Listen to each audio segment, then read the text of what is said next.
interactive than normal. So I need I'm gonna ask questions, and I hope I have you guys to at least give some feedback as we talk. Okay. Any questions so far?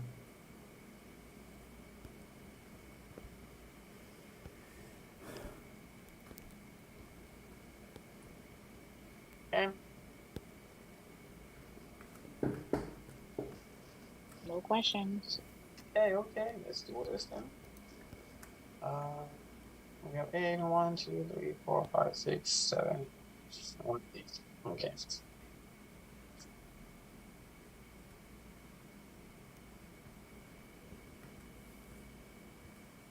Okay, so I'm taking it from the announcement. It's on the announcement. You all have it. You can all see it. There shouldn't be a problem of you getting any of this uh terms, understanding them. You have all the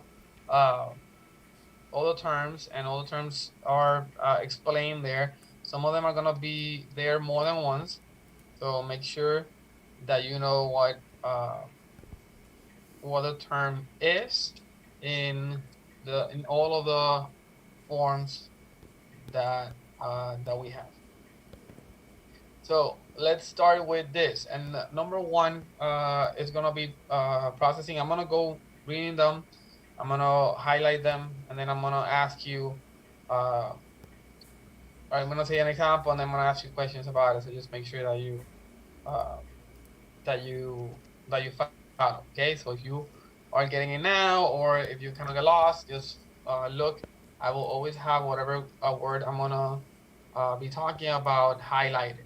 Okay, hopefully that works. So processing, and again, this is how the questions. This is how the exam is, or the questions come from previous practice exams. You're gonna get this same practice exams for you guys to practice. Every 3 to 4 terms are gonna be one question. So the the words processing, translation, adjudication, and transmission all have to do with the same one question. Okay, so I can ask any of those 4 things based on whatever the definition is. So for example, if I say processing involves the handling of a claim from the first encounter to the claim submission, that means that as you see the patient from encounter, you create the claim, you get all the information, you make it into the CMS fitting of the form, for example, and you submit the claim. So that is processing, and that processing happens at the doctor's office. Okay, or between the doctor's office before it gets to the actual either clearinghouse or insurance. So processing is done by the medical recorder and builder. Translation of a claim is gonna be when the claim is sent from the host system to the clearinghouse. So now when you submit the claim, or when your billing department submits a claim, they are going to do a translation of it. So it's gonna happen from one system to the other one. One of the systems is gonna receive it and translate what they got. The next word is called adjudication. Adjudication is the process of putting an insurance claim through a series of edits for final determination. So what we're saying is that we're gonna send a claim, we're gonna create the claim in processing, we're gonna send the claim from the host system to the clearinghouse, and then we are going to look and see if it's gonna get paid or if it's gonna be denied. So that's one we call final determination. So an adjudication is an adjudication of payment or uh, or denial. So that happens at the insurance company side. And then transmission is the next word here, identifies how the claim was sent to the insurance company. So how did you send the information? It was electronically, it was paper. So how your information went from your place to their place. That's a transmission. So the way that this is gonna look in the exam is you're gonna have any of those definitions. For example, let's use the first one, and it will say a process that involves handling. Well, let's not use a process. Or yeah, it could be a process. A process that involves handling a claim from first encounter to submission. And the options will be processing, translation, adjudication, or transmission. Or it could be any of those combinations. So you take the definition and those kind of four options, and that's how you create a question for the exam. So exam makers are gonna do that. They're gonna use things that are kind of the same and put them in a question as possible options. So we have processing, translation, adjudication, transmission. So real quick, again, processing is at the doctor's office, at the provider's office, from creating the claim to submitting the claim. Translation is when it goes from the host system to the clearinghouse, a different system. Adjudication is the process of deciding what's going to happen to that claim. Is it going to get paid or is it going to get denied? And transmission is how the claim was sent to the insurance company. Next word that we have says encounter form. Encounter form is a document that has date of service, DOS, CPT codes, ICD codes, fees, and co-payment information. That is going to be a super bill in doctor's offices or itemized encounter fees for hospitals. So it's a document that has all the things that you need in order to make that claim. So you want to create the claim, you have to do it that way. You're gonna start with the information of where it happened, to whom, what are the CPT codes, what are the ICD codes, what are the fees, what are the full payment, and when it was done.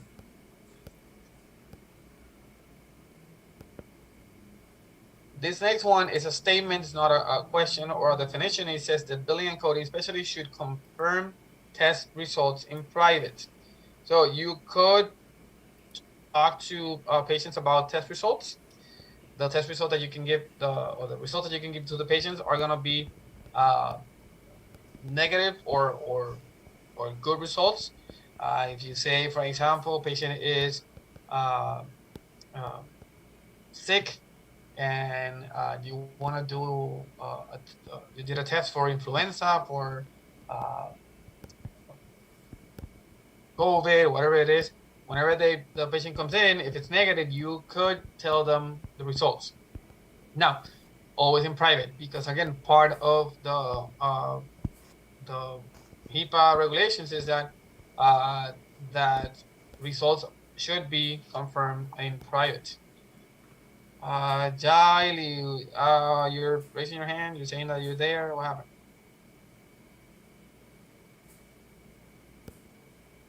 You're saying that you're using one computer, maybe? No? Let me see. I see only one Frank.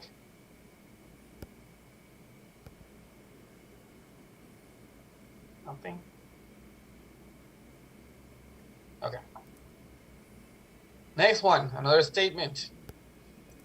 Billing and coding specialists should ask patients for reason for visit in a private area that cannot, there you go, that cannot be overheard. So these two statements talk about privacy of the information. So the billing and coding specialist should ask patients the reason for visiting in a private area where it cannot be overheard. The billing and coding specialist should confirm test results in private. Everything, including the result for the for labs and the reason for the visit, are part of the medical record, so they have to be kept private. Next one says, again, so all of this has to do with privacy. So this four have to do with privacy. Next one says, encryption software ensures that electronically transmitted health information cannot be read by third parties. This privacy measure guarantees protected health information. So how do we send information through the internet? We send it through encryption. So the way encryption works is that we send information kind of scrambled, and the unscrambled software, or the unscrambled the scramble has a key. So encryption is kind of someone giving you the key to unscramble the information. So if you send the information, you scramble it, you send the key to the individual plus the information, and they can open that information with that key. If it gets lost in the transmission of it, the individual that can get it or can steal it, they do not have the way of opening. So if you don't have the way of opening it, then you cannot see it. So that protects the information. The last one in this kind of block says the billing and coding specialist should call patients by their first name only to protect their privacy. So it's a question on if you have someone in a doctor's office and there's a lot of people there, what can you do to protect their information? What can you do to protect their identity? So you can call them by name, not use like name, first name, or last name.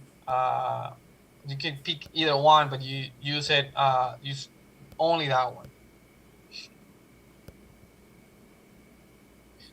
Many of the places now have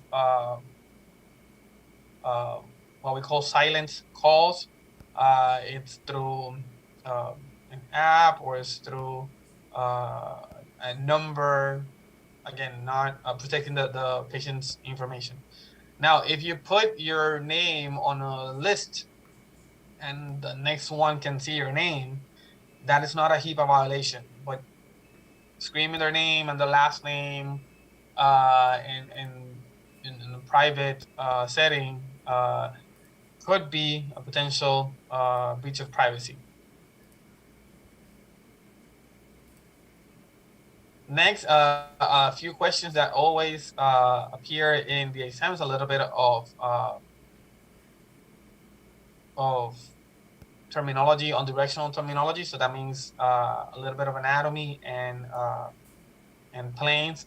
So the sagittal plane divides the body into sides. So think about S for sides.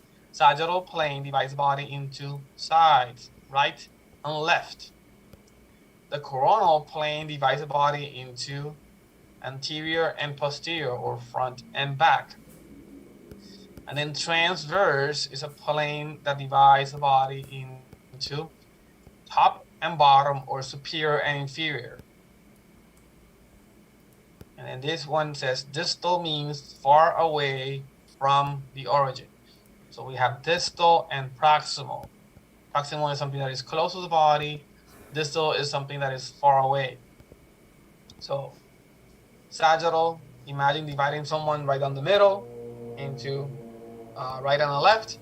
Imagine your eyes, your ears are in a sagittal plane. So one is in the right, one is in the left. Imagine the coronal, so dividing out the body down the middle into a front and a back. And then transverse across, like whenever a magician is trying to cut someone in half. Those are important for imaging, for X-rays, for CTs, for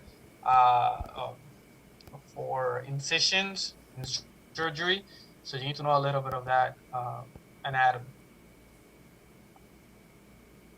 The next four are all together again.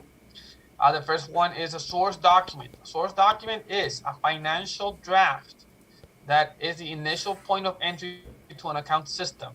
So a source document is the document that talks about the money that the patient owes. So whenever you're doing a claim, where is that source document? Where is that coming from? And usually it comes from the CMS 1500 form or the UB04 form. So before you submit the claim, you put those numbers into the CMS 1500 form. So at that point, the CMS 1500 form is a source document. So it's where the money is coming in, or where we are entering the accounting system. Assignment of benefits. Assignment of benefits is here is asking what is coordination of benefits. So assignment of benefits does not ensure that the benefits from all insured companies do not exceed 100%. That is coordination of benefits. So let's jump co-insurance real quick. Coordination of benefits is the way that we ensure that we do not pay over 100%. And the example that I always give you, let me see right here. Can you see? Yeah, you can. Well, I said you have Medicare and we have Medicaid. Okay, so the patient has both. If you remember, I said that Medicare pays 80-20 if it's by itself, and Medicaid, if it's by itself, pays 50%. Okay, so you say Medicare pays 80, patient pays 20. But if the patient has Medicare and Medicaid, you might think, well, Medicaid pays 50, the Medicare pays 80, the patient pays 20. That's not how it goes. Okay, so if someone has Medicare and Medicaid, there's a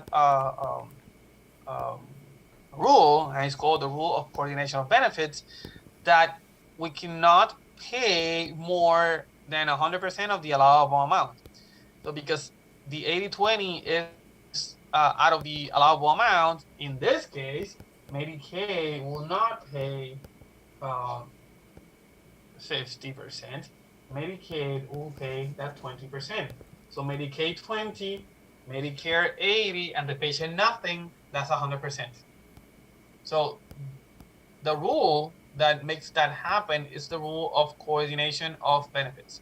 So if you ever see the words coordination of benefits, think about the example of Medicare, Medicaid. Medicare pays 80, Medicaid pays 20. If they were separate, then Medicaid by itself will pay 50. And then Medicare by itself will pay 80, and the other 20% will be paid by the patient. 80 plus 20 is 100. It's never over 100. Medicare as a secondary payer, or TRICARE as a secondary payer, or whatever it is, combination of insurances that you have, there's a rule called coordination of benefits where we are not going to pay more than 100% of the allowable amount.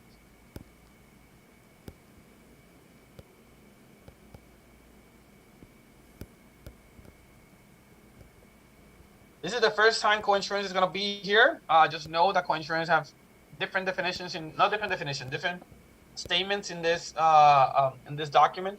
The first one here says coinsurance is the percentage that the patient pays for covered services after deductible is met.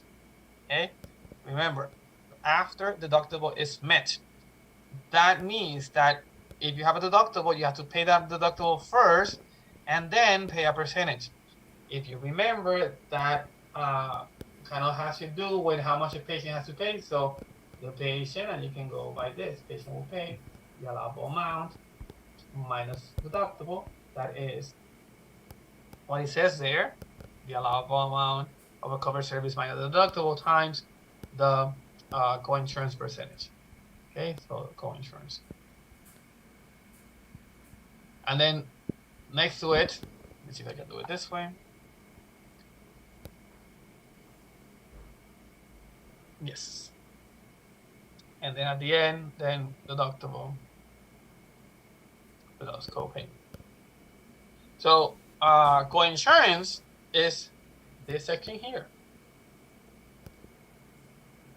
Okay. After deductible is met. So that's why we are subtracting deductible there. So that's not what that's, yeah, you can see it that way. Okay, so far so good.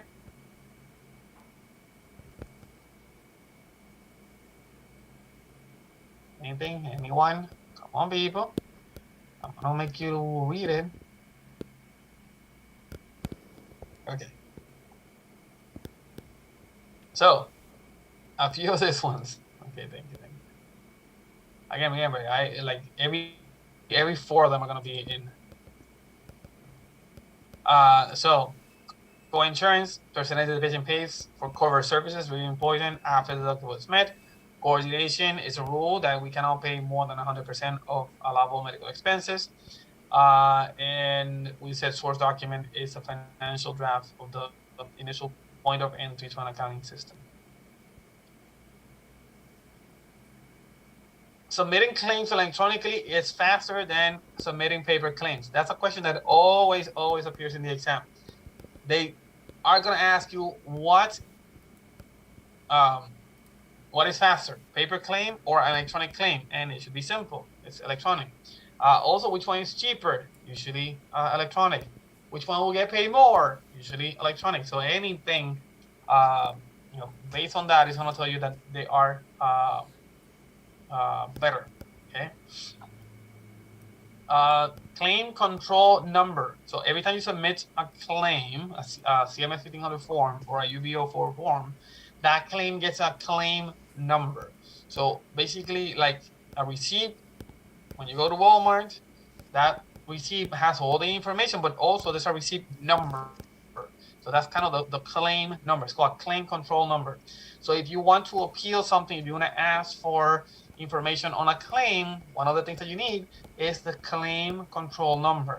Why not the patient's number? Why not the patient's name? The patient might have multiple claims, including the same doctor.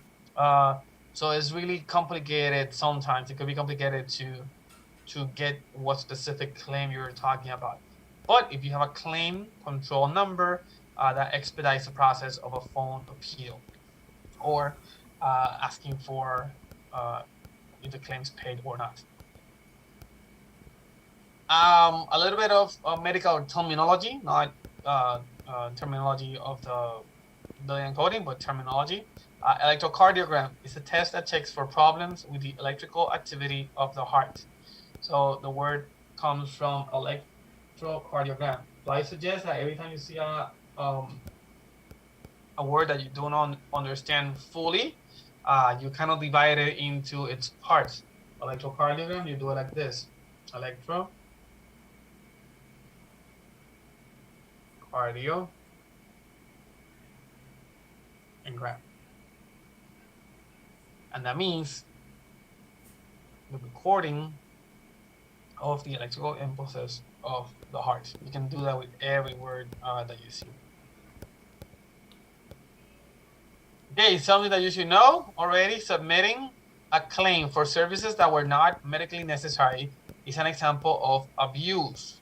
Submitting a claim for things that were not medically necessary is an example of abuse. Why is it not fraud? Because we are doing the services. Okay, we did the services, but they were not needed. Very important. Submitting a claim for things that are not necessary is an example of abuse. Lying about it, submitting a claim for something that we didn't do, that is abuse. That is a fraud. Violating a participating provider agreement with a third party is an example of abuse. Same thing. Violating a participating provider agreement is taking advantage of the third party or the insurance. That is abuse. Now, billing for services not provided is considered fraud and can result for fines for the billing and coding specialist and the physician. There's 2 questions or 2 statements here. Billing for services that were not provided, fraud. And if you commit fraud or abuse, you and your employer can be fined. Billing non-covered services as covered services is an example of abuse. So you submit the claim, you did the procedure, and you submit it as a covered when it's not supposed. You're taking advantage of the system. That is lying, that is abuse. Not lying that you did it, lying of what it is. I do not know what this is. It's an example. The, and it's supposed to have a simple symbol here, is used to indicate a new or revised text other than the procedure scriptures. I'm going to show you the when we do the CPT codes. So it's I think the parenthesis under it. Patient demographics are found on the CMS 1500 form, blocks 2, 3, 5, and 7.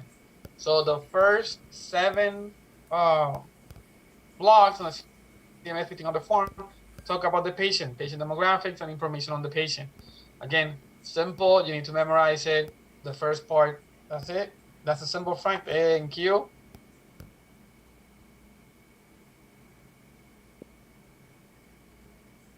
Blocks 2 to 7, patient demographics. Again, this is the patient's. What is this? What is this? It's changing my symbols. Blocks 14 to 30. Oh, there you go. Patients, conditions, and the provider's information are found 14 to 33. So ICD codes and CPT codes all the way through 14 to 33. Insurance carrier information is gonna be block 1A, and then 4, 7, and 11, including 9 if you have a secondary carrier insurance. The coding compliance plan contains rules, procedures, and best practices to ensure accurate coding. So if you want to code properly, there's a thing that's called the coding compliance plan. Every doctor's office, every practice will have one. What is the things that you have to be in compliance for in order to get payment, accurate coding and accurate payments? We talked about this when we talk about the history of a thing. We talk about retrospective and prospective. Retrospective is when you go back and check what you did. So retrospective audits are to ensure the correctness of the billing documents. Prospective reviews are gonna be looking into the future to ensure the appropriateness and necessity of the care provided. If you remember, when we are talking about prospective payment for acute care is based on diagnostic related groups, or DRGs. DRGs. So diagnostic related groups. So if you have a heart attack, you go here in this group. If you have a broken leg or a fracture, you go on this group. The way that works is that the people that are doing the billing will say, well, someone that has a heart attack should have this procedures, you have this, so this is the payment based on this, what it is. And if you have a fracture, or anyone that has a fracture, then we'll go into a different diagnostic related group. Now, it's not the same to put the heart attack and the fracture in the same group, because their diagnostic is not related. It's not kind of the same. The billing and coding specialist should not use titles when completing CMS 1500 form. Claim form only name printed on the patient's insurance card should be used. Please, pretty please, whatever insurance, whatever name the insurance company uses to identify that patient, and whatever sex they attribute to that individual, that is what you need to put. Whatever date of birth they put, that's what you put. If you put anything different than that, that will be grounds for denial. So we put Frank Sr.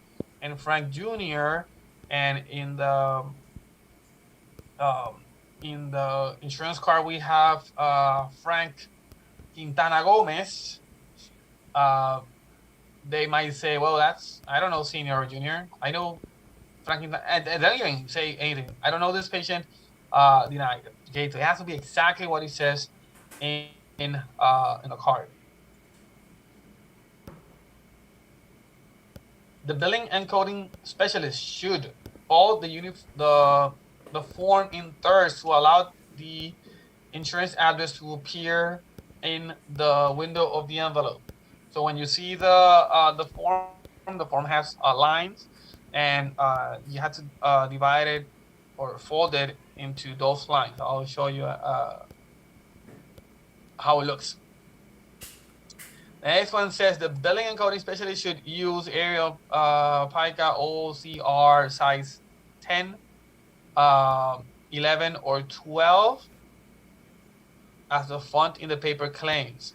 Okay, so you should use black ink and those fonts, nothing else. The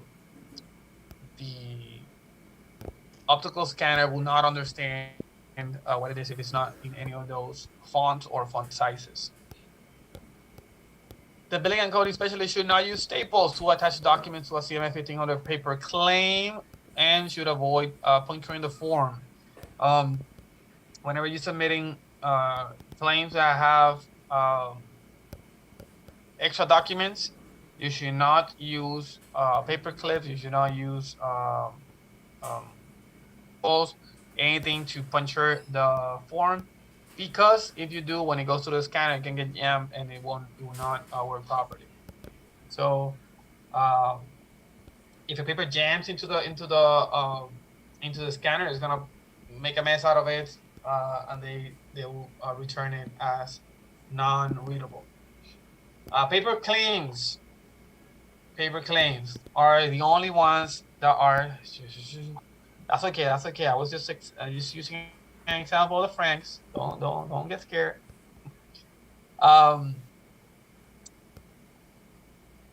Paper files, paper claims. If you are going to attach documents, you will be okay to send paper claims. So for the most part, paper claims are going to be accompanied by other extra documents.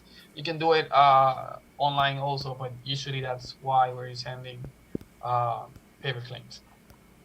The claims review process is used to correct errors. Claims are submitted electronically once the correction has been made.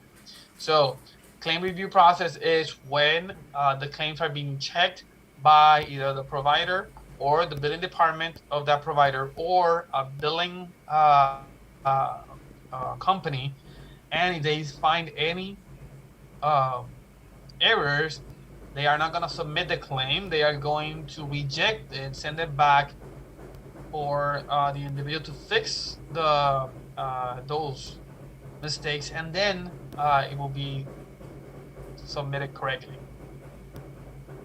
So the claims review process is going to tell you basically if the claim is clean or dirty. Okay. If a claim is clean, it means that does not have any mistakes. You can submit. If so, you submit. If the claim is dirty, then it gets rejected. And rejected has to go back to you. You were the one that created it. You have to fix it, and then you send it. All of this as fast as possible, because all of this process takes time. And remember, you have between 30 and 45 days to submit the claims, unless it's Medicare, Medicaid, Blue Cross Blue Shield, CHAMBA, TRICARE, that you have 1 year, but everybody else 30 to 45 days. So all of this has to be done really fast.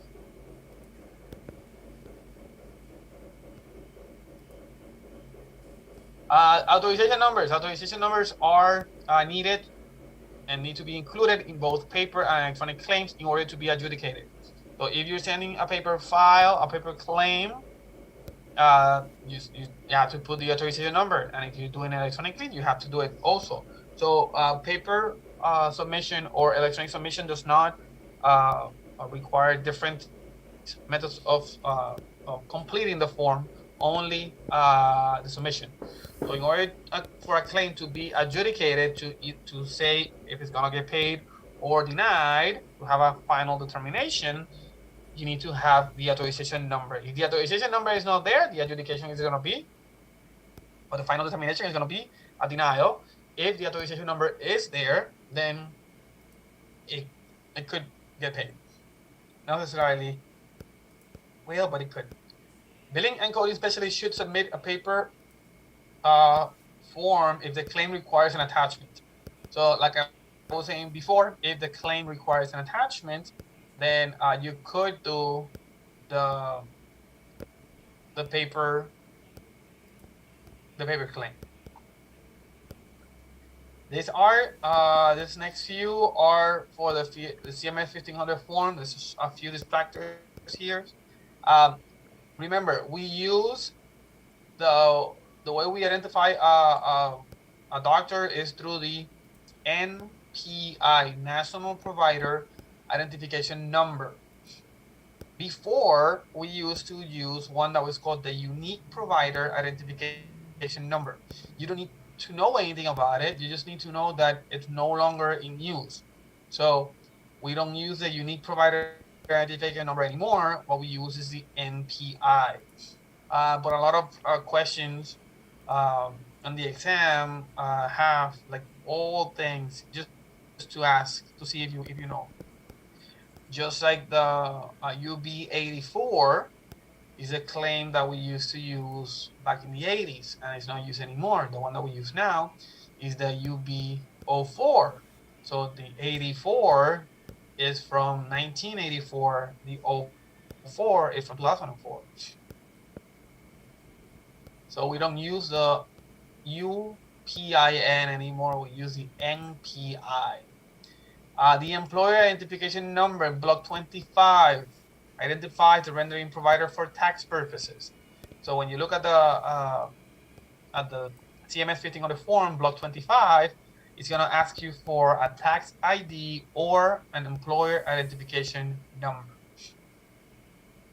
Social security numbers are only used to identify the rendering provider in the CMS 1500 form for single provider practices that are in blocks 25 and 33.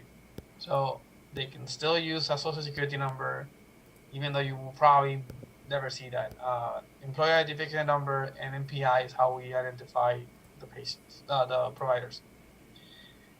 Next one, according to HIPAA standards, the National Provider Identification Number is required to identify the rendering provider in block 24J. So 24 is the one where we put all the information on CPT, place of service, modifiers, date of service, all of those things. The last one is block 24J, and that one is who performed the service. For that, you need to have a national provider identifier, NPI number. That is a 10-digit numeric identifier for the provider. 10 digits, all numbers. Each doctor provider has one specific to them or specific to a practice. A few random questions on or statements on the CMS 1500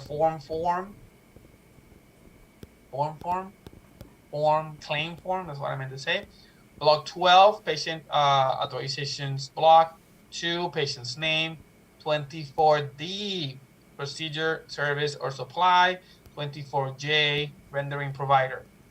Those are the ones that they ask the most in the exam. 12, 2, 24D, 24J, and 25 for EIN. Coinsurance, second time that coinsurance appears. Coinsurance is the percentage of the cost of covered services that is approved by the insurance company. Before it said there's a percentage of the cost of covered services after the deductible is met. Now, this is another way that they can ask. Coinsurance is a percentage of the cost covered for services that is approved by the insurance company. Deductible is a specific dollar amount that must be paid each calendar year. Deductible is a fixed amount per year that you have to pay before your insurance starts to pay. Premium is a fee paid by the insured on an annual, semi-annual, or monthly basis to keep the policy effective. So premium is the cost of the policy, and it could be monthly, it could be quarterly, semi-annually, only once a year. It doesn't matter as long as you pay the whole thing. Co-payment is a fixed dollar amount for office, pharmacy, emergency department services, and it's paid per visit. Okay, it's something that goes with the payment. So there's four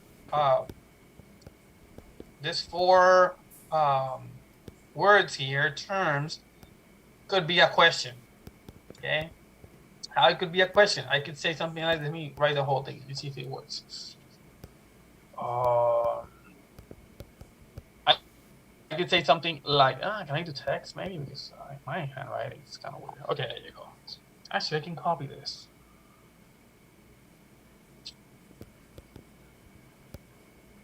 Give me 1 second. Can I do this?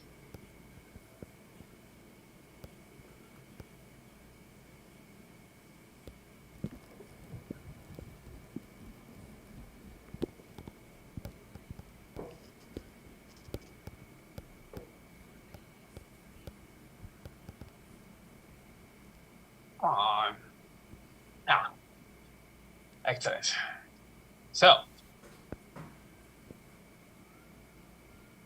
So a question could say something like that. So let's say this is gonna be, we're gonna make this question number 23 on your exam. Okay, I'll say something like this. That percentage. Then it's gonna have here, and this I'm gonna freehand because I don't have time for that. It's gonna have A, B, C, or D.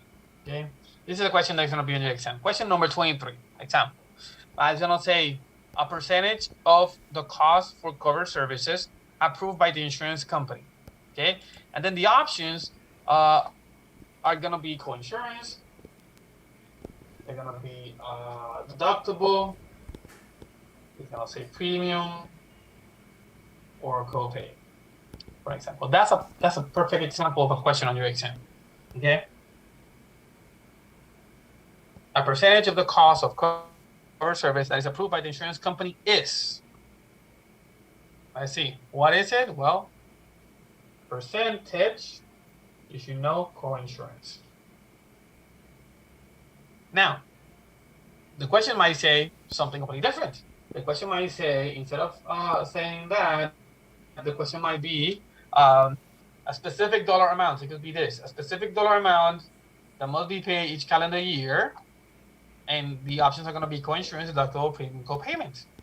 Or it could say the fee that is paid by the insurer on an annual, semi-annual, or monthly basis to keep the policy effective. And the options are going to be coinsurance, deductible, premium, copayment. Yes? Are you getting this, people? Are you understanding this? Yes. These are the tricks on how you're going to pass your exam. These are the tricks. Let me see. What do I have here? Frank, me, Alice, Michelle.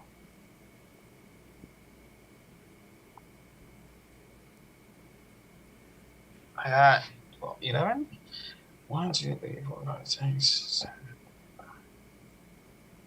Yeah. Okay, so this is how the questions are going to be. Okay. Now let's go to Medicaid. Here it says Medicaid is a health plan that is referred as, whatever that is, the payer of last resort. Okay. Every single plan that accompanies Medicaid will be primary. Medicaid will be secondary or last. So Medicaid is a plan of last resort. All patients' health plan must meet their obligations before Medicaid will pay. So Medicaid will be secondary to every single plan in the world, not in the world, but in the US. Unless Medicaid is primary, because Medicaid is the only one.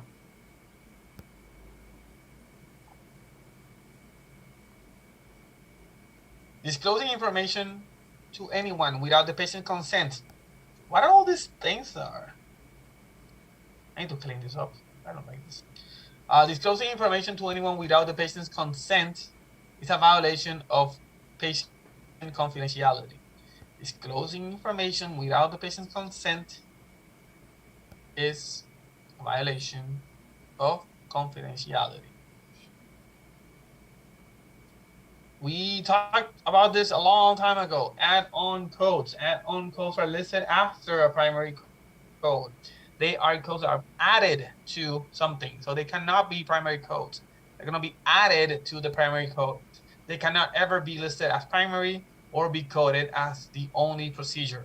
So you'll see that some codes will require an add-on code, and then you need to code for both. Never an add-on code will be primary. And simple enough, if you remember, they have a plus sign next to the actual code.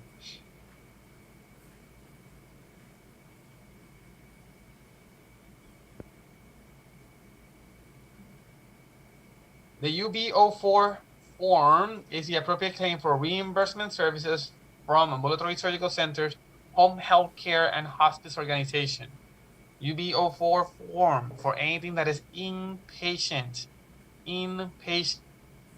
hospital, inpatient, hospital, hospital. So hospital and inpatient. So ambulatory surgery centers are hospital-based usually. Home health care, it's in a 30-day period, so it's considered inpatient. Hospice is also inpatient. Now, plus inpatient, okay? Anything is inpatient, ambulatory surgery, home health, or hospice is going to be considered inpatient. It's going to be considered, we're going to use the UB04 form for it.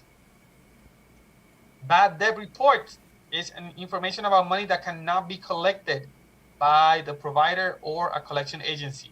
So at the end of the year, for tax purposes, the provider is going to run what is called a bad debt report. That is the things that you cannot and are not going to pursue. You are not going to bill anybody else. You tried, you didn't, they didn't pay, send it to collection agencies, and that's money that you're going to lose. Then you do a bad debt report, and you put it as losses in your taxes, and you get a little bit of a tax break because of it, and then that way you can recoup a little bit of that money. Hopefully, in your place of employment, there's the smallest of the bad debt report possible, so you're billing properly and you're collecting your money properly. Fee schedule is a listing of accepted charges specific for specific medical procedures. So if you remember, I showed you cms.gov fee schedule lookup tool, or physician fee schedule lookup tool, and that's a list of every single procedure with their accepted charge. Accepted by who? By CMS. So CMS allowable, CMS charges, allowable amounts, contracted amount through Medicare, all those things mean the same thing. So fee schedule is a listing of allowable amount, accepted charges, allowable charges, Medicare allowable, contracted fees with Medicare for specific medical procedures. So every CPT will have its specific fee schedule or fee or charge. Aging reports. The aging report lists the status of outstanding claims from each payer. So there's going to be an aging report for Medicare, for Medicaid, for all of them. And it will have a list of all the claims and all the claims that are not being completed. So they're going to be pending, or they could even be paid, denied, rejected. So what's happening to every single claim, and it's in a chronological order. So the oldest claim first, and the newest claim last. An RA or remittent advice report list by reports. The report that lists the services billed and describes payment determination or adjudication. Okay.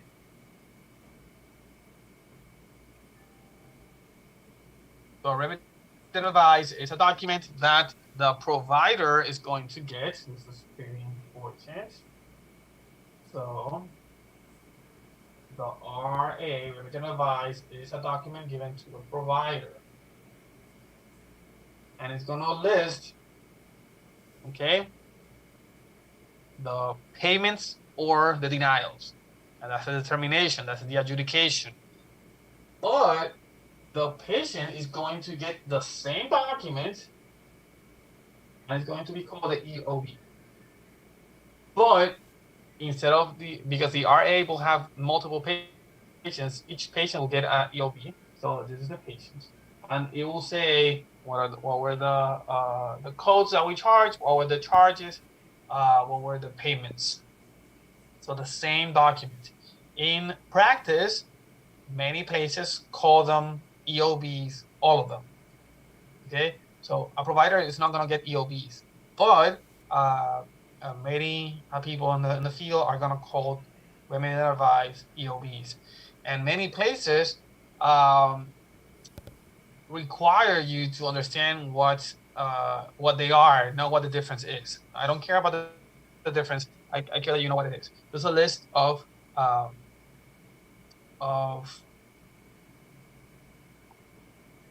say that again. EOP for provider. EOBs. EOP for provider. Yeah, explanation of payment. Oh, explanation of payment. Yeah. Correct. Explanation of payment. Yeah. The correct term is remittent advice. Yes. EOP. So it's the same thing. Any document that gives you what was charged, what was paid, it's a remittent advice. Okay. Now there are not financial benefits, because not every single individual has Medicare, and Medicare are the ones that are gold beneficiaries. So documents that explain what was charged and what was paid is going to be a remittent advice. But again, in the practice, they have different things. All of them are the same. It's a document that says what was paid, what was not paid. And the important part is that they have a reason. The part of the provider will have a reason why. Tab, contracted amount, wrong billing mistake, whatever it is. Okay, good. The purpose of internal auditing is to verify that the medical records and the billing records match, which protect the physician from sanctions and fines. So internal audit, an audit is when someone looks into what was done. An internal audit is when you look into yourself and what you did. So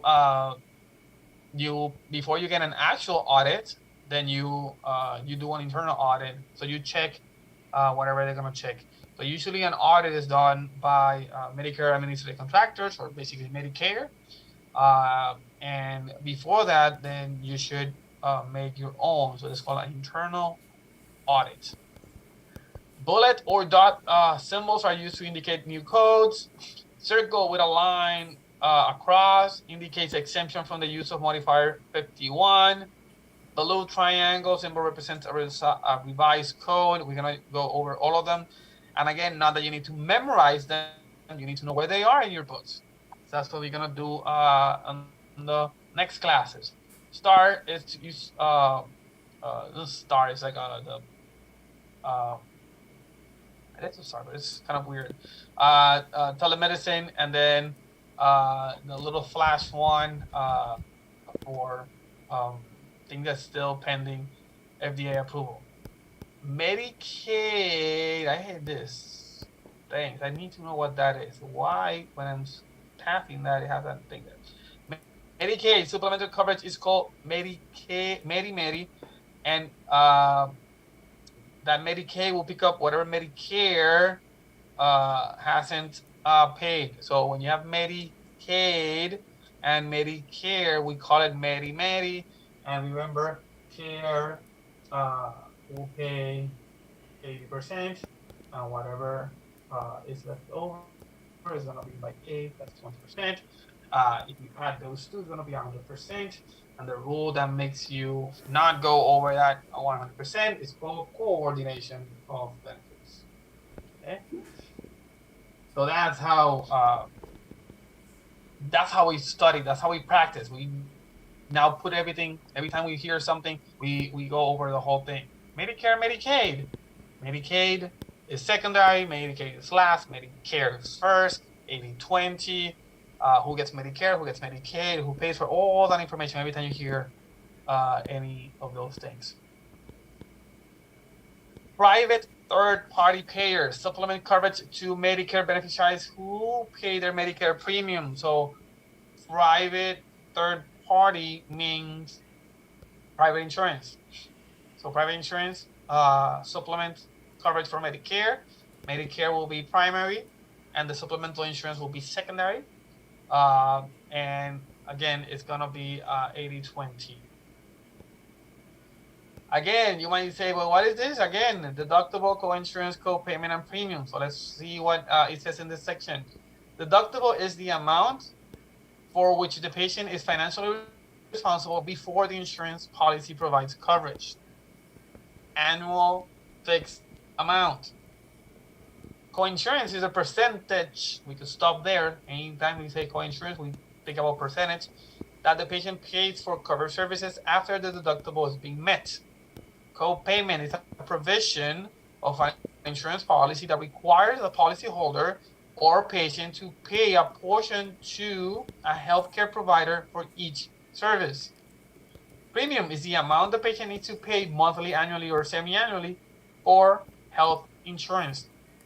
So we've seen it probably 2-3 times already, different ways of saying the same thing. Okay, deductible, fixed amount that you have to pay before the insurance pays. It's paid once a year.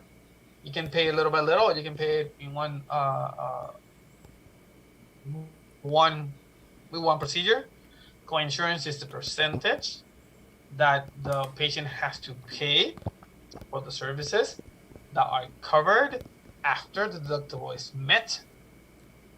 Co-payment is a fixed dollar amount that the patient has to pay for each covered services for each visit, regardless of deductible, co-insurance, or anything else.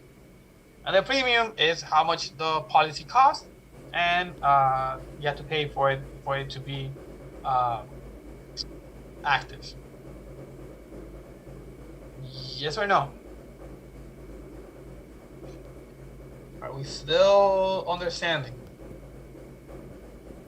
Are we getting it? Yes. Yeah? HIPAA laws, the titles for HIPAA. Okay, actually, it gives you a little trick here. I said always 4, right? So these are 4. 4 and 1. Hello. And 1 has nothing to do with nothing. Title 1 for HIPAA regulates insurance reform. That's the portability on HIPAA. Title 2 deals with the administrative simplification, which includes communication with parties involved in the patient's care. Patient signs an agreement and is given a copy of HIPAA standards upon becoming a patient. So Title 2 is the one that has to do with the codes, with the the security, with the electronic health records. Beautiful. Title 1, only keeping their insurance, portability. FERPA, this is a distractor, Family Education Rights and Privacy Act, protected privacy of student records. It's not part of HIPAA. So when you go to school, when you go to college, like you guys are now, college, university, and any actually even elementary school and high school, but more for adult education. When the individual it's studying, nobody can get their information. Okay, so there's a document called the FERPA document. If you sign it, then it's like giving consent for someone to look into your education. So parents that want to check on their kids how the kids are doing on in the university, then they will have to sign that paper. The individual has to give permission to whomever is in that FERPA document to look into their academics and stuff like that. It's kind of the same thing as HIPAA, protecting the information on the patient, but it's family education. As long as you see education, it has nothing to do with HIPAA. For HIPAA is HIPAA laws, Title II, protection of the privacy, confidentiality, and security of the information. Advanced Beneficiary Notice, or ABN, Advanced Beneficiary Notice of Non-Payment. So, Advanced Beneficiary Notice of Non-Payment. Okay? Beneficiary means Medicare, because Medicare patients are called Medicare beneficiaries. It's a notice that you give a Medicare patient in advance that Medicare will not pay. If you do that, then you can charge the patient. If you do not complete an advanced beneficiary notice of non-payment with the patient, you cannot charge the patient. Whenever you see advanced beneficiary notice of non-payment or advanced beneficiary notice, or ABN, think about Medicare, think about non-covered services, think about if it's signed, you can charge a patient. If it's not, you have to eat the charges.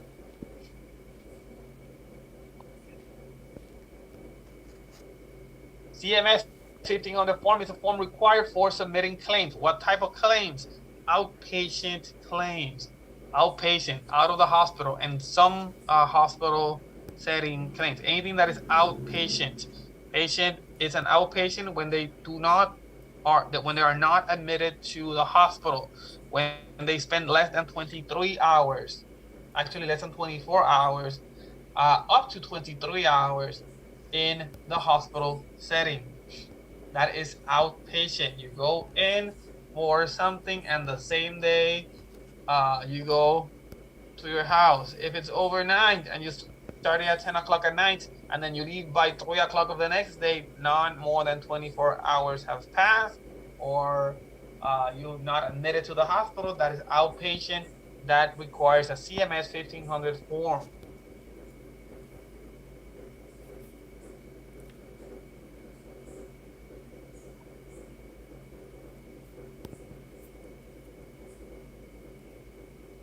You don't see this software that triggers claim rejection for improper code combinations is a NCCI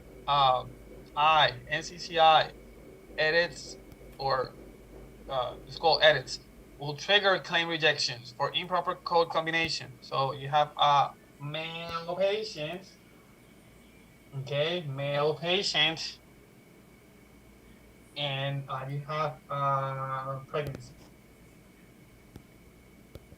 pregnancy code. You have a child, okay, a child or an infant, and then you have a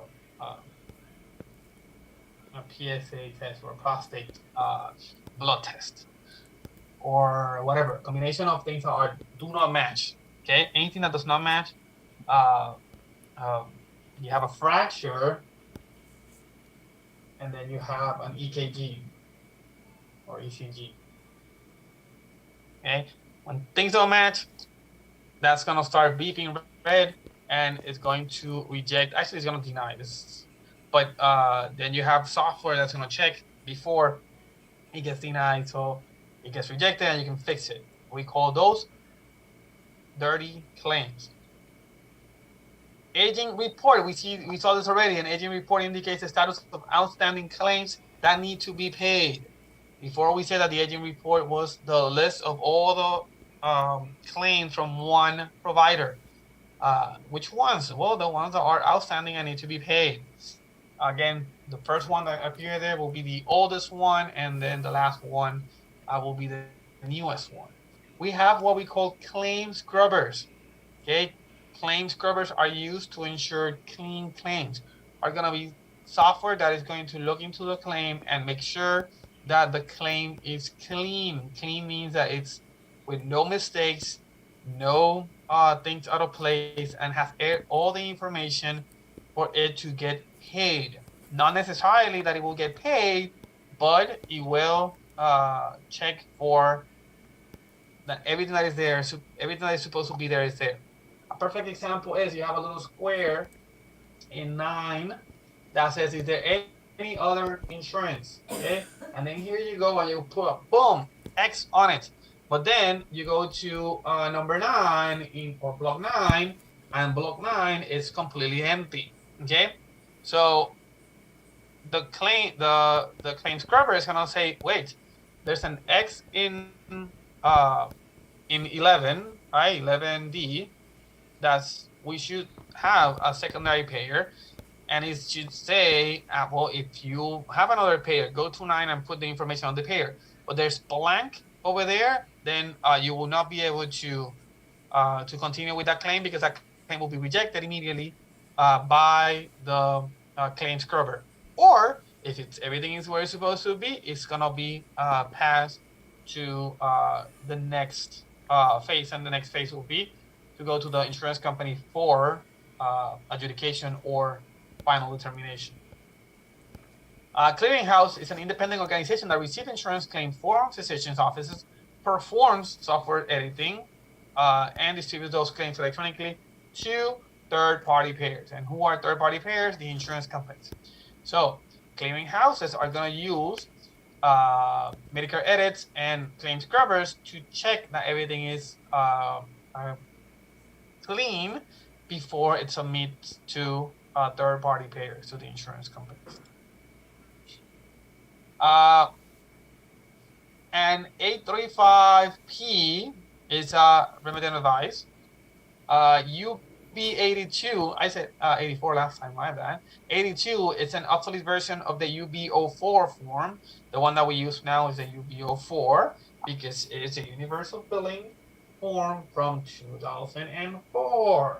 The 82 is from 1982. We do not use that anymore. Okay. So again, you don't need to know what the things are, those old ones, but at least you need to know that it's a extractor. If you don't see the one that we were supposed to see, then there's something wrong. So what do? Nope, that's not the one.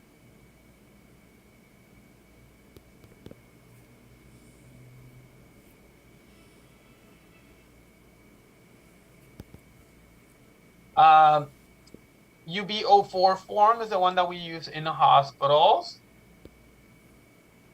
for inpatient claims. The HCFA 1500 is, again, same example. It's an obsolete claim. We do not use that one. We use the CMS 1500 form. So the HCFA is an obsolete version of the CMS 1500, and it's no longer in use. So a question might say, well, for inpatient, so again, let's see, this is gonna be question number 102. You will say, for inpatient claims, we're gonna use what? A, B, C, or D. And it's gonna say UB04, UB82, CMS 1500, or HCFA 1500. That's a perfect question that you're gonna find on your exam. That's how the questions are. Talk about inpatient, and then it tell you, okay, UB04 form, UB82, CMS 1500 or HCFA 1500. If you don't know, if you're guessing, then you're screwed. If you go like, well, I've never seen that 82, I know that's an old one. I never seen that one, just I imagine that it's an old one. Now we have two options, UB04 form and the 1500, and it says inpatient. I know that CMS 1500 form is for outpatient. I know for a fact that UB04 form is for inpatient. Boom, that's how you answer that question.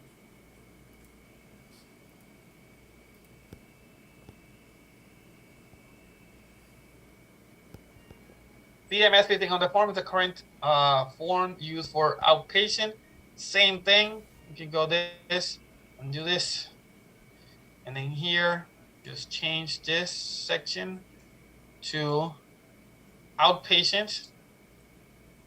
So now I put out, and I did it in a different color just to go crazy. And then you do the same thing. So you see how the information could turn into a different question, like super easy. So we could say, okay, so now outpatient, the UB04 form is for inpatient, you know that. The UB82 is an obsolete that we don't use. CMS 1500, that's our answer. Let's check the last one. We don't use that anymore. Correct answer is CMS 1500 form.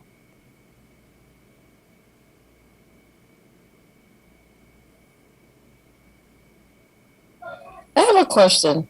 Go ahead. I thought UBO4s was for facility claims, for in and outpatient facility claims. Yes. But of things that are hospital based. So if you go to a hospital and you get surgery, if you go to the hospital and get surgery, the doctor that made the surgery, if it's not employed by the hospital, they could do a They could do a CMS 1500 form, Right. okay, for the professional component, and a UB04 for the actual surgery, the bed, the time, the whatever. But this is both of them. It could be outpatient, or both of them. It's just the wording that's just throwing it off. Like with the CMS 1500, it says it's a current form used for outpatient physician billing. I think it should have just been worded is used for professional claims. Correct. Yeah. But if it's outpatient, Mm-hmm. You could use the UB04 form if you're using the professional component, the CMS 1500. I understand what you're trying to say. Yes. You're absolutely right. Okay. In other words, you could say, the thing is that to say hospital claims, not all hospital claims are inpatient. So because not all hospital claims are inpatient, you'd still have to have the outpatient portion in the CMS 1500 form. Yes or no? For example, think about the ER. If you go to the ER, I mean, I don't know another ER that is not in the hospital. That is outpatient.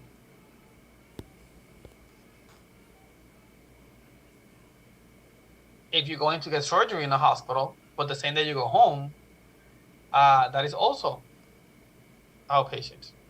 Hospital, but outpatient. And you could get a CMS 1500 form for the professional component as an inpatient. And you're going to use the CMS 1500 form. But yes, you are correct. You just have to be careful with the words. If I could say something before we continue, the questions on your exams are specific and simple. Let me give you an example. For the amount of time that you have to be in the hospital, okay? we do it by hour. So 23 hours is considered outpatient. 24 hours, that's 1 day, that's considered inpatient. So if you are over 24 hours in the hospital, immediately you become an inpatient. They have to admit you, and there's a whole procedure. If you say 23 hours, up to 23 hours, you're going to be outpatient. So any minute after 23 hours is going to be considered 24. And any minute after 22 hours is going to be considered 23. So basically, you could be up to 23 hours outpatient, 24-hour inpatient. Anything before after 24 hours will be inpatient. Why I'm telling you this? Because that's the definition. That's the line. The line is right there in between those two. The exams like the ones that you're going to take are not going to go to the edge. Okay, they are going to say, well, a patient spent 15 hours in the hospital, or spend 3 days in the hospital. Way far away from the line, far away from the mark, to make it obvious, to make it okay. 15 hours or 3 days. Nowhere close to the 23 to the 22. If they talk about a new patient and an established patient, or how a established patient can become a new patient again, well, it's someone that goes 3 years without going to that provider. In the exam, if they give you an example, it's going to be like 10 years. Because if someone goes 2 years, 260 or whatever, 359, whatever. No, they're not going to go specific. They're going to go far away from the line, okay? They're going to say a patient was here last year. Are they considered a new patient, yes or no? Or a patient was here last time they were here was 10 years ago. Are they a new patient, yes or no? Like, simple, far away from those things, to make it obvious, to make it specific to, do you know the definition, yes or no? So what I'm trying to say is that those things that you might think, okay, so outpatient, inpatient, they will make it, obvious. They will make sure that you understand what they want to ask there.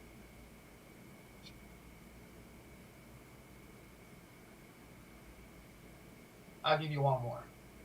What if the question says, what if the question says inpatient? It's question number 75. Something inpatient. Options A, B, C, D. UBO4, CMS 1500. Actually, forget about C and D. What will be your answer? The first, no? Anyone? Chat? The first, no? UBO4 form. Okay. If I do a story about a patient that was in the hospital, yada, yada, yada, and they make it that he's 23 hours, no, it's going to be clear, okay? If I say outpatient, CMS 1500. If I say inpatient, UBO4 form. Like, it's going to be super clear. So more than 24 hours is UBO4. UBO4, yes, ma'am. Okay. Because then you have to be legally admitted to the hospital. Okay. Now, in some types of emergencies, you could spend more time in the emergency room than 24 hours. But again, that's not the norm. That's not what the exam is going to say. Over 24 hours, admission to the hospital, inpatient, UBO4 form. Surgery as inpatient for professional, then CMS 1500. by the surgeon and a UBO form by the hospital.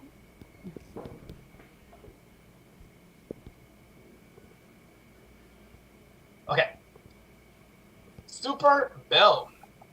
Super bill is going to be a tool used to communicate the services rendered by the provider. We saw that all the way in the top as an encounter form. Encounter form or super bill could be the same.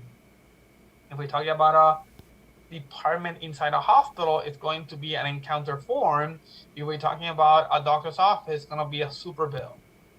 A super bill is going to be a document that has all the options, all the things that, all the codes that we could use. So it's gonna have information on the patient on top, the description, the doctors, things, date, and then it's gonna have a bunch of codes, all the codes that we have for that office, all of them in one document. And then probably something here for the ICD, and then some signatures here on the bottom. Okay. Now, what's going to happen with the super bill is that we're going to put the information on the patient, information on the doctor, the date, whatever, and we are going to circle whatever procedures we are doing to that patient. Okay, so we're going to do a 99213, we're going to do an injection, an X-ray, and something else.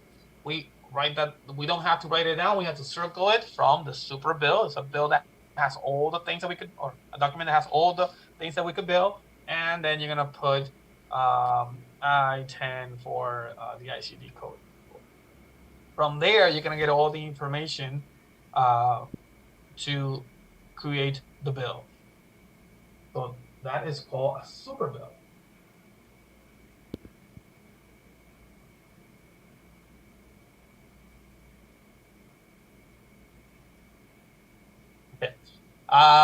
Where are we? Ledger. Ledger is the financial document that is part of the accounts receivable for services rendered. A ledger is a financial document that is part of the accounts receivable for services rendered. Accounts receivable, don't confuse it with remittance advice. Okay, they're backwards. Accounts receivable has to do with money, has to do with the money that people owe the practice, the money that is coming in, the money that we are going to receive. Okay, so we create a ledger, the document where we're gonna have the money that is supposed to get in. Now, funny enough, in order to get that money, you need to look at the remittance advice, because the remittance advice is the one that's gonna say what money goes where. Okay, so it's probably not good to confuse them. Remittance advice and accounts receivable. For the accounts receivable, we're talking about ledgers. From remittance advice, we're talking about from the insurance companies. Surgical procedures are required to be supported by an operative report. Operative report, operations, surgical, whatever you want to remember it. Every time we see a patient in a surgical that has a surgical component, there's an operative report or a description of what happened during surgery, what happened before, what happened during, and what supposed to happen after. So that's the operative report. If you can prove that the surgery was done, the way that you're going to prove it is by the operative report. Encounter forms are used for office visit, not for surgical procedures. Progress notes are also for office visits, not for surgical procedures. So just know those. Encounter forms for office visit, progress note for office visits, or including in hospital settings, and surgical procedures are accompanied by the operative report. Here, all these ones are together. A claim is considered delinquent when it's overdue for payment. So a delinquent claim is a claim that it's not paid in the allotted amount for it to be paid. Medicare has a 14-day policy, so after 14 days, they have to give you an adjudication or a determination of payment or denial. Everything else, it's depends on how much traffic they have. But if they say 30 days and after 30 days it's not paid, that claim is considered delinquent. It could be the patient that needs to pay for the services out of pocket if they go again based on your policy. The policy could be 30 days, 30, 60, 90, and 120 is a normal way of delinquency of claims, put in part by um, credit cards. So we kind of follow suit. So anything that is overdue for payment is called delinquent. So usually at that point you call the patient or whomever is responsible, and or you send a letter saying um, your account is delinquent, and then you put for how many days, and then you try to get that money. Clean claim. This is the first time that it's here. Clean claim is a claim that is correctly completed, standardized claim. Correctly completed means that it have every single thing, every single component that needs to be there in order to get paid. Clean claim. The opposite is a dirty claim. It's one that is incorrect. A clean claim will be submitted. A dirty claim will be rejected. So we send it back, fix it before we submit it, and it gets rejected. Delinquent claim that has that is over 120. That could be an example of delinquent claim. So anything that is over 120 days old or older and it's not paid could also be considered delinquent. Open claim is a claim that has been submitted to a payer, but processing is not complete. So open means it's not paid or it's not adjudicated. We do not have a determination. So an open claim is a claim that still can get paid. So either it's going to get paid or it's going to be denied. A closed claim is a claim that is completed, was appealed and processed for payment, or it was just paid. If it's paid and it's paid, it's closed. If it's appealed and it was denied, it's also closed. If it's in the process of being appealed, then it's still open. Email correspondence to a third-party payer containing patient's protected health information should be encrypted. At the beginning of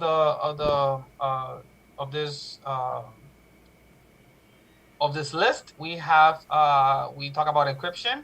So all documentation that we send to insurance companies or to the patients or to whomever should be encrypted. Encryption is a scramble of the information, and in order to solve the scramble of that information, we need a key.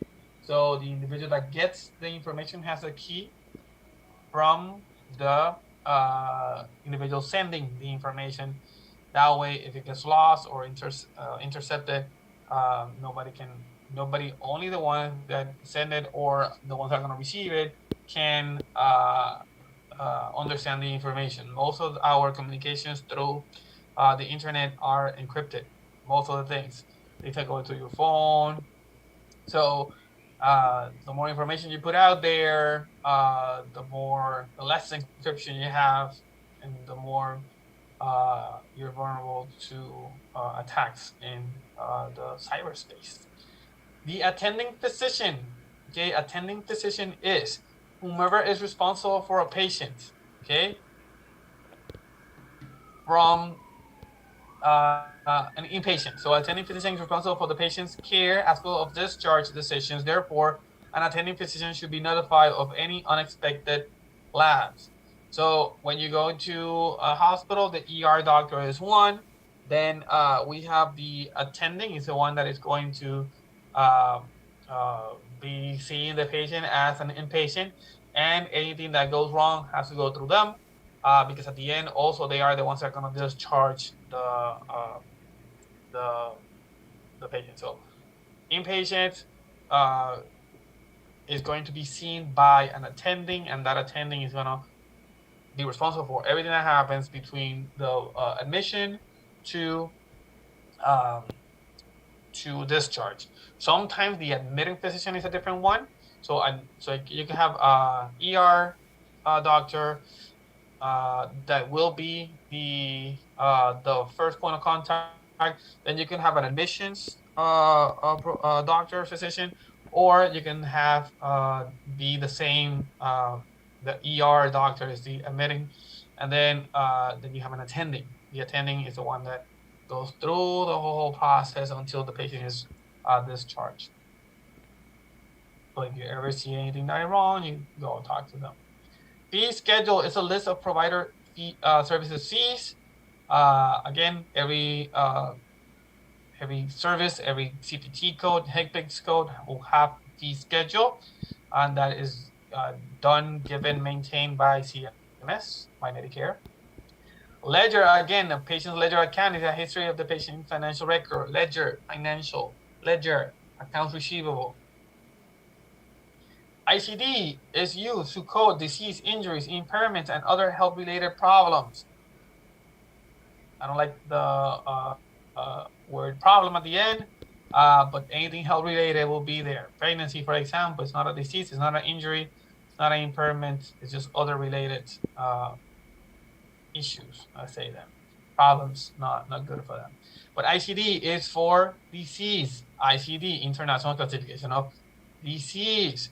CPT is used for procedure. The P is for procedure. CPT, procedure coding. ICD is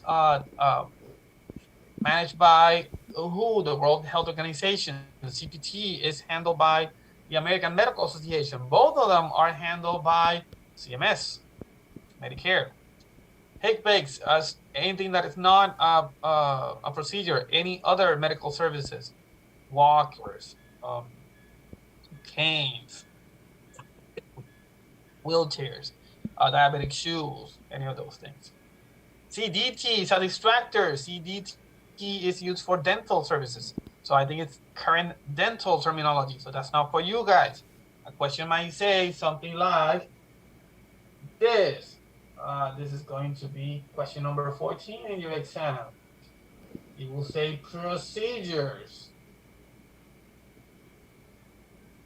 In medicine, for example, or healthcare. In healthcare are going to be A, B, C, D, C, P, T, C, D, T, I, C, D, or HCPCS.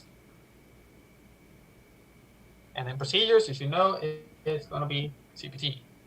ICD, diagnosis, HCPCS, everything else. CDT is a distractor for dental, so D is wrong. So the correct answer is A.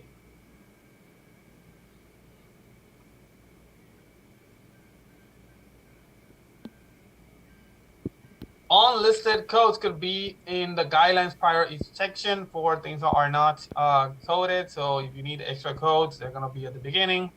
Co-insurance is a portion or percentage that the patient is responsible to pay after the annual deductible has been met.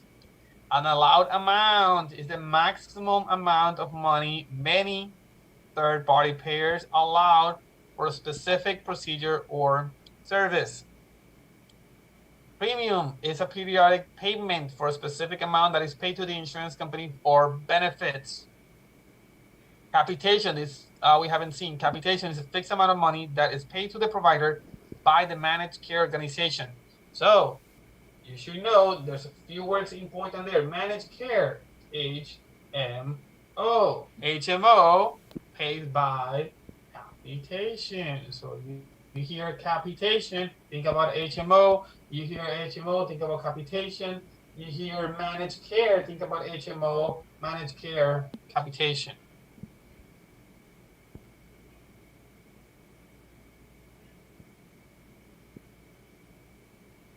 Primary diagnosis is a term used.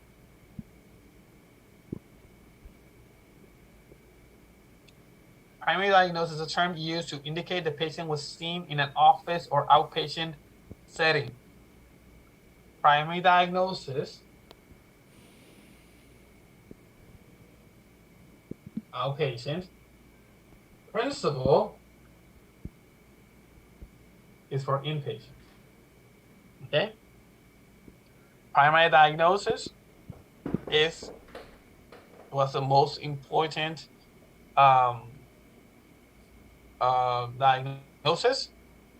Principal is the one why the patient was hospitalized. So those two are going to be completely different. You need to understand those two. A difference between them for sure is going to be in one of your questions.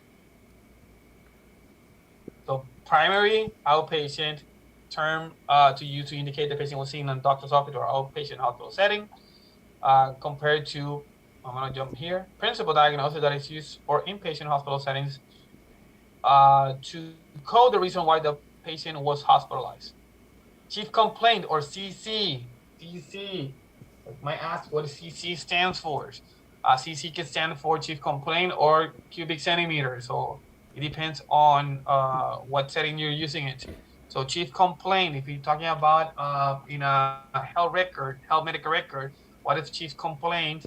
CC, or what is CC is chief complaint. Term is used to indicate the patient was seen in an office setting. So the chief complaint is why the patient is going to the office. So a chief complaint is answered by the question, what brought you today to this office? I fell and I broke my arm. Okay, that's the chief complaint. Now that could be the same as a diagnosis, or it could be something that leads to the diagnosis. Chief complaint is basically outpatient, why the patient was seen in the office. Etiology is the reason for the illness. So the etiology is the underlying cause of the disease. So what is causing the disease? You have high blood pressure. What is the etiology? Do you know or you don't know? If you know, let's say you have kidney problems, that's why you have high blood pressure, then etiology is a renal disease that is causing the high blood pressure. Sometimes the etiology is unknown. Principal diagnosis and primary diagnosis, please get those two right. Just memorize them. Primary, outpatient, principal, inpatient. For sure, they're going to have a question on that. Performing audits on a routine basis will prevent fraud. Unbundling code. So the code is a complete procedure. It includes the the surgery and the post-op. If you separate them, that is fraud. Okay. Upcoding, coding for more than what you're supposed to, it's also a fraud. You're coding for 99214 when you were supposed to code for 99213 just to get the extra $100. That is fraud. You're lying. You're saying that you did this when you did this. So that is lying. That is fraud. Not abuse, fraud. Advanced beneficiary notice of non-payment is used to identify a service that Medicare is unlikely to pay for and gives a reason and estimate of cost. You remember, advanced beneficiary notice, you think Medicare, you think no payment, you think if there's a signature, then you get money from the patient. No signature, no money from the patient. Patient assigns the assignment of benefits to allow payment claims to go directly to the provider. So the patient signs the assignment of benefits and the provider signs the accept of the assignment. Question adjudication. We saw that at the beginning. Adjudication of a claim is a process for the insurance company follows to examine a claim and determine benefits. So determine payment or decides to not pay. Expanded problem focused examination. It's a specific examination on an affected organ and related organ systems. Detailed examination is an extended examination on an affected organ and other related organ systems. Problem focused examination, a specific examination of an affected organ. Those all of this have to do with the 99 codes, the evaluation management. A comprehensive examination is a general multi-system examination. So it depends on which one you do and how complex it is, then that's when you decide the level of care or the evaluation and management. Compliance fosters prevention of fraudulent activities and it's not verbal written agreement. The security rules adopt standards and safeguards to protect health information. Consent is verbal or written agreement that gives approval for some action, situation, or statement. So if you want to perform surgery, you need written consent. If you are extend your arm for someone to draw blood, that is called implied consent. It's verbal implied consent. HIPAA is a security rule that adopts standards and safeguards to protect personal information. Title 2 of HIPAA, actually. Gatekeeper refers to a provider with a managed care environment. So we say managed care, we say HMO, we say primary care physicians, and we call them gatekeepers. If you want to see the specialist, you have to go through the gatekeeper. In this case, it's your primary care physician, and they need to do a referral. All of that, referral, gatekeeper, PCP, sounds managed care, sounds as HMO. Offices, hospitals will have a privacy officer. That's someone that ensures security, privacy, and safety within the healthcare industry. Many billers and coders end up working in the security departments of medical records at big hospitals. So you need to understand the rules and regulations of HIPAA. A compliance official ensures that all the staff in healthcare environment comply with the industry standards. Again, many coders and billers end up working as compliance officers for big hospitals or clinics because they know the rules and they make sure that everyone follows them. Health insurance administrator facilitates the payer's side. So a health insurance administrator is someone that works for the insurance company. And they're gonna help the insurance company. So that's the one that you're gonna have to talk to in order to get payments, stuff like that. The national provider identification number should be input in block 23A of the CMS 1500 form. It's a unique 10-digit numeric base number assigned to the provider under the HIPAA or Health Insurance Portability and Accountability Act. You're gonna go in 33A, and it's also gonna go into 24J, and it could also go into the referring physician's information. Medicare in a few lines. Medicare Part A covers inpatient billing. Medicare Part B covers outpatient billing. Medicare Part C is Medicare Advantage or HMO, and Medicare Part D covers prescriptions. So A for inpatient, B for outpatient, C for HMOs, D for medications. A for hospitals, B for doctor's offices, C HMOs, D prescriptions. I said it in many different ways. It should be simple. Part A, UBO4 form. Part B, CMS 1500 form.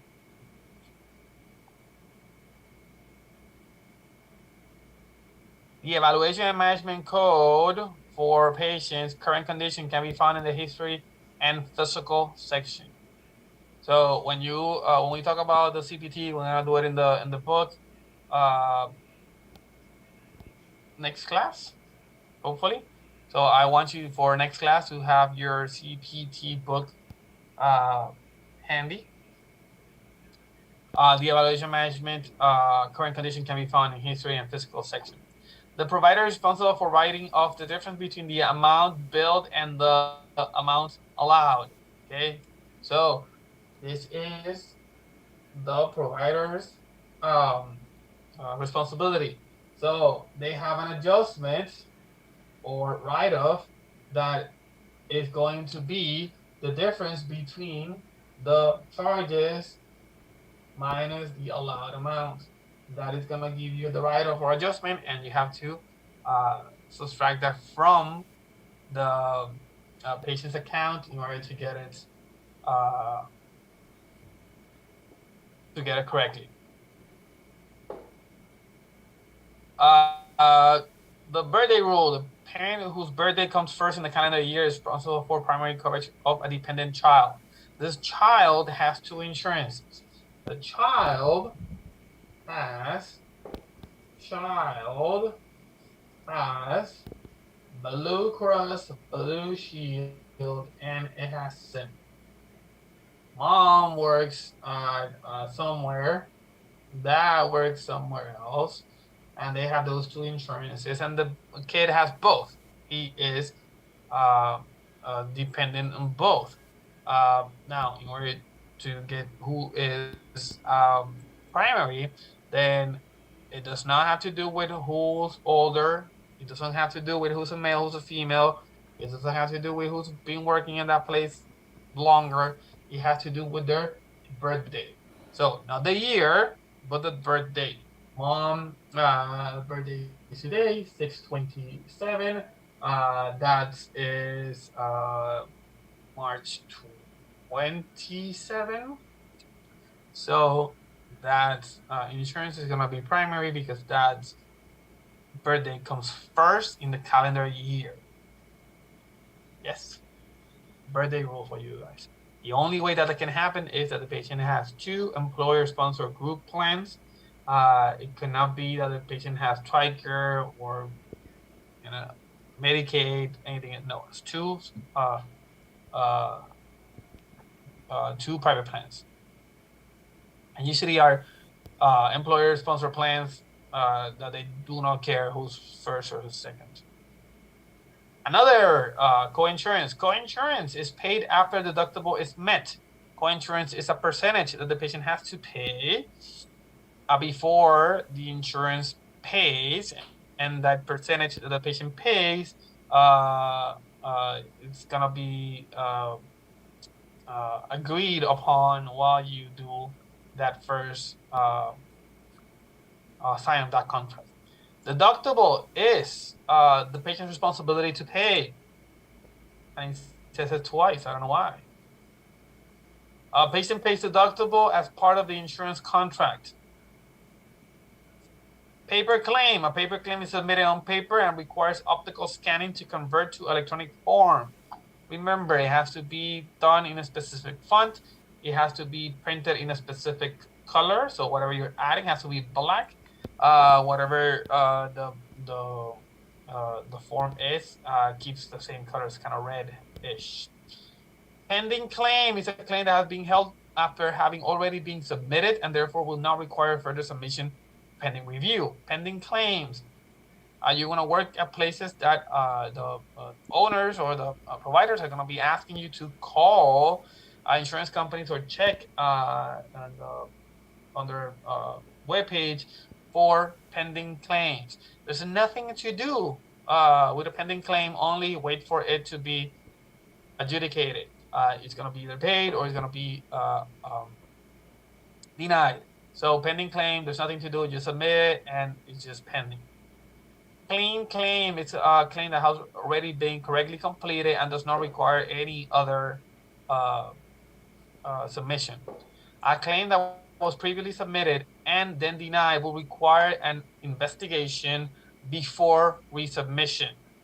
Okay. I don't like the word resubmission because a claim that was previously submitted and then denied will require an appeal, not a resubmission. So I don't like the word resubmission there. But this is from the NHA, so all this is practically from the NHA. Suspended claim is held for additional information. So again, there's no final determination or adjudication yet. Pending claim is held pending review, so there's nothing to do there either. A denied claim is returned to the provider after it has been processed and it was adjudication or determined to be denied. In that case, you have to appeal. And then this is something that you might see a lot. An invalid claim contains illogical or incorrect information and is returned to the provider on process.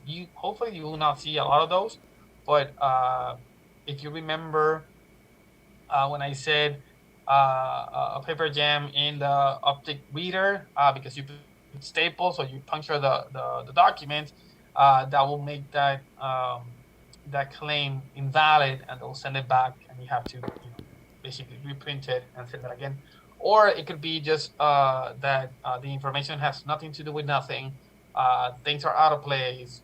The reader said, "I don't know what this is." There's no translation, so they send them back for you to uh, do nothing, because that you need to do a new claim at that point. That is it. There's probably, we went over probably 200 or more terms. The way I want you to do this is read it and try to understand it. Try to see how each block of 3 to 4 questions are have to do with each other. So any type of question here. So from this 200 terms, you could get 4 times the questions. Okay, so 4 times the questions. So you have here probably 800 questions that they could ask in the exam. Okay, so 800 questions can come from these terms. Remember, I could ask the question for one and then use the other 3 as the options, or I could use the second question as a question, the second term as a question, and the other 3 as the options. So each little 4 sections can have up to 4 different questions that you can ask. So this is a really good way of practicing. This is what the NHA has for you to practice. So I'm giving it to you guys, and I don't know what's gonna happen after the next classes, but at least here is for free for you guys. And maybe in the future we'll ask the students to buy it, but at least you get it. I'm giving it to you guys. And again, I think this is the best, one of the best ways to condense the information into 6-7 pages, and have everything that's gonna be in your exam. So this is the section of your exam. I always tell you that your exam is going to be 30% codes, 10% math, and then the 60% the rest, right? So this is the rest.